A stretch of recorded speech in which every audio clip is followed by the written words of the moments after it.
where they're clearly visible to you. And we're going to do essentially something similar to the demonstration we did this morning. And the idea behind it, of course, is that when you're out on the river, it's not really difficult to have someone go over the side. And if someone goes into the water, what do you do in that regard? Now, of course, the first thing you hope is that the person who goes into the water is wearing a PFD. If they're not, you're going to have trouble seeing them because they will probably not be on the surface the whole time. So the people you see going into the water here today are not only wearing PFDs, they are also wearing dry suits so that they are both insulated and they have extra flotation from the dry suits. The PFDs they are wearing are also specially high flotation PFDs for whitewater use, but they're obviously functional here too.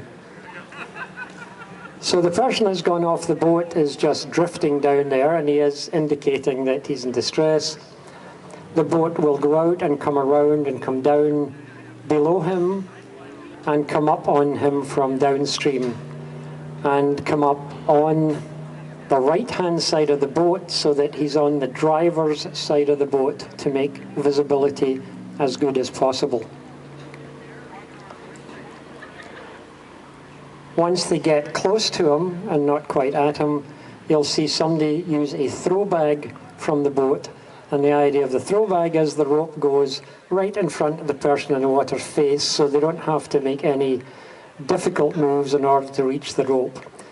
The boat will then shut the engine off and just drift downstream, because once you're hauling someone in with the throw bag, you really can't haul them in against the power of the jet. So you're just forced into drifting downstream with them as you pull them in.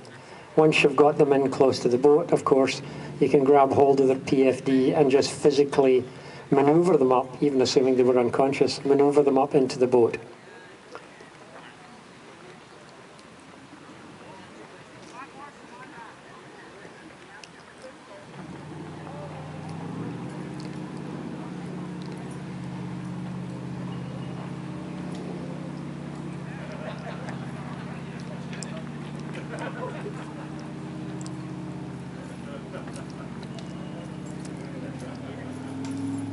They're now going to come back upstream and do a similar procedure, except in this case they're going to give one of the swimmers on the jet ski the opportunity to swim over to the subject who is in the water.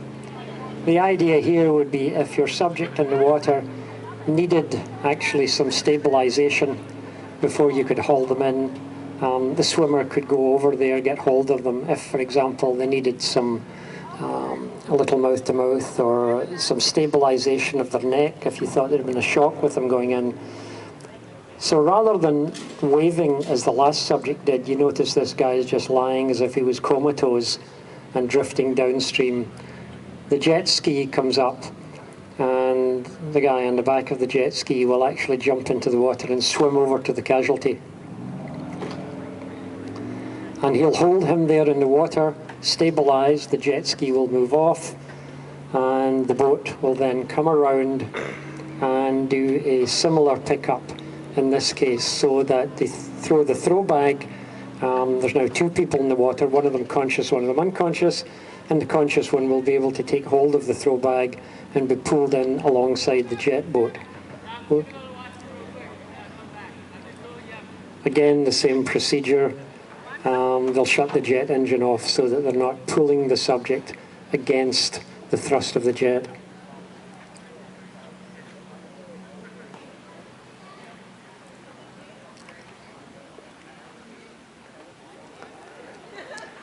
I'd like to emphasize the point that's been made several times today.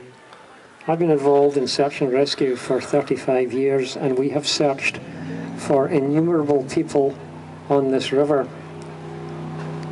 And some we have found alive, some we have found deceased, some we have not found at all.